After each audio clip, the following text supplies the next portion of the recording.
ओम नमः शिवाय. श्री शिवाय नमस्तुभ्यम. श्री बाबा वैद्यनाथ. संपूर्ण माहिती व इतिहास खालीलप्रमाणे. बाबा वैद्यनाथ ज्योतिर्लिंग संपूर्ण माहिती व इतिहास. 1. परिचय. बाबा वैद्यनाथ ज्योतिर्लिंग हे भगवान शिवाचे 12 ज्योतिर्लिंगांपैकी एक आहे. याला वैद्यनाथ धाम किंवा देवघर ज्योतिर्लिंग असेही म्हटले जाते. हे मंदिर झारखंड राज्यातील देवघर येथे आहे. इथे भगवान शिव बाबा वैद्यनाथ या नावाने पूजले जातात. 2. नावाची उत्पत्ती. वैद्यनाथ म्हणजे वैद्य अर्थात डॉक्टर, नाथ अर्थात स्वामी असे मानले जाते की भगवान शिवाने रावणाचे उपचार केले म्हणून त्यांना वैद्यनाथ असे म्हटले जाते. 3.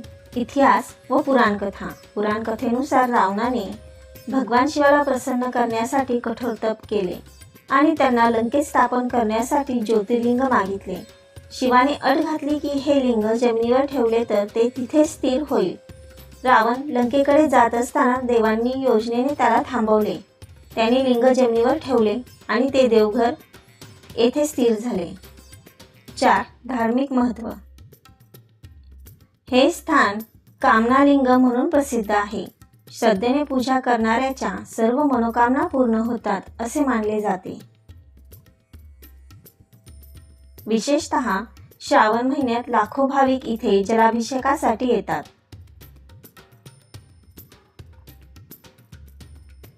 5. वास्तुशास्त्र व रचना. मंदिर सुमारे 72 फूट उंच असून त्याला 9 शिखरे आहेत. गर्भगृहात शिवलिंग असून त्यावर गंगाजल व बिल्वपत्र अर्पण केले जाते. मंदिर संकुलात पार्वती, गणेश, काली, लक्ष्मीनारायण, हनुमान यांची मंदिरे आहेत.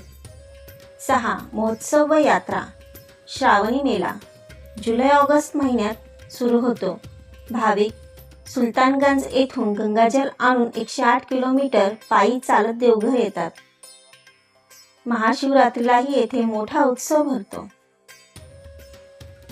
7. सध्याची देखरेख. बाबा वैद्यनाथ मंदिराची देखरेख बाबा वैद्यनाथ मंदिर व्यवस्थापन समिती करते. आधुनिक सोयी सुविधांसह भाविकांना दर्शन मिळते. 8. खास श्रद्धा. एकाच दिवसात गंगाजल वाहून जलाभिषेक केल्यास मनोकामना पूर्ण होते असे मानले जाते. रावणेश्वर मंदिरात प्रथम पूजा करून नंतर बाबा वैद्यनाथचे दर्शन घेण्याची प्रथा आहे. परळी वैजनाथ आणि बाबा वैद्यनाथ देवघर यातील फरक स्पष्ट. दोन्ही ठिकाणी शिवाचे पूज्य ज्योतिर्लिंग असल्याचा दावा केला जातो, पण त्यांची जागा, पुराणकथा आणि महत्त्व वेगळे आहे. 1. स्थान. बाबा वैद्यनाथ अर्थात देवघर झारखंड राज्यातील देवघर जिल्ह्यात आहे. परळी वैजनाथ महाराष्ट्रातील बीड जिल्ह्यातील परळी येथे आहे. 2. पुराणकथा. बाबा वैद्यनाथ अर्थात देवघर कथा रावणाशी संबंधित. रावणाने शिवाला लंकेत नेण्यासाठी ज्योतिर्लिंग मिळवले, पण देवघर येथे ते स्थिर झाले. परळी वैजनाथ कथा. सतीच्या अंगभंगाशी संबंधित. तिचे हृदय या ठिकाणी पडले असे मानले जाते. तसेच येथे भगवान शिवाने वैद्याप्रमाणे उपचार केले. 3. ज्योतिर्लिंग मान्यता. बाबा वैद्यनाथ अर्थात देवघर अनेकांच्या मते हे 12 ज्योतिर्लिंगांपैकी अधिकृत वैद्यनाथ आहे.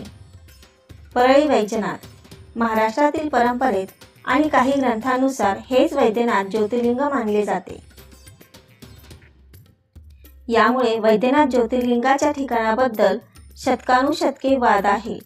काहींच्या मते झारखंड, काहींच्या मते परळी महाराष्ट्र, तर काहींच्या मते पाटला देवी आसाम आहे. 4. दर्शन व महत्त्व. देवघर खास श्रावण महिन्यात सुलतानगंज येथून गंगाजल आणून जलाभिषेक करण्याची परंपरा आहे.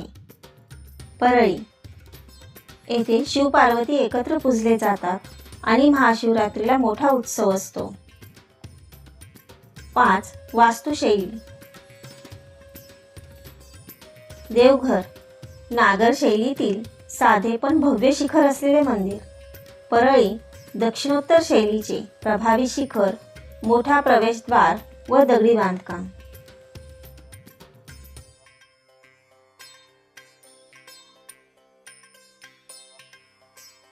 धन्यवाद. श्री शिवाय नमस्तुभ्यम.